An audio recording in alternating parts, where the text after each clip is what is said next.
আসসালামু আলাইকুম। আমরা গার্ডেন রিচ মিডিয়া হাউস থেকে এসেছি। প্রতি বছরের ন্যায় এবছরেও ইনশাআল্লাহ গাজী সরকারের দরবারে আমরা এসেছি, চাদর পুষি নিয়ে এসেছি।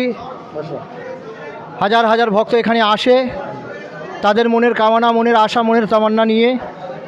এই গাজী সরকারের দরবারে যারা আসে, এই গাজী সরকারের ওসিলায় সবই তাদের মনের কামনা, মনের আশা পূরণ হয় এবং আসবেন।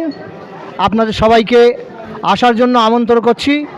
যারা দর্শক এসছেন তাদেরকে বলবো, আপনারা এই মেলায় বা গাজীর দরবারে এসছেন, কোনো রকম বেয়াদবি করবেন না, কোনো রকমের ঝুট ঝামেলা করবেন না। যাতে কোনো দেখছেন প্রশাসন আছে, প্রশাসনের ব্যবস্থা আছে, আপনারা কোনো রকম এভাবে কোনো কাজ করবেন না যাতে প্রশাসনের কোনো অসুবিধা হয়।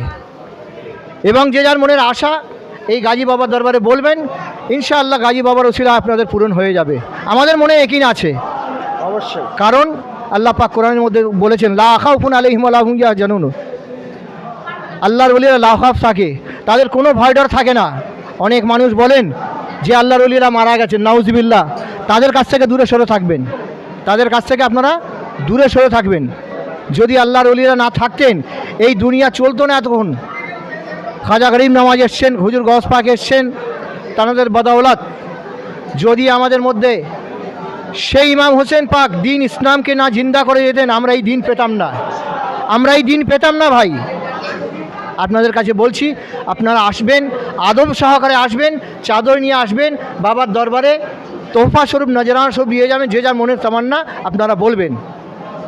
এই বলে বক্তব্য শেষ। আসসালামু আলাইকুম।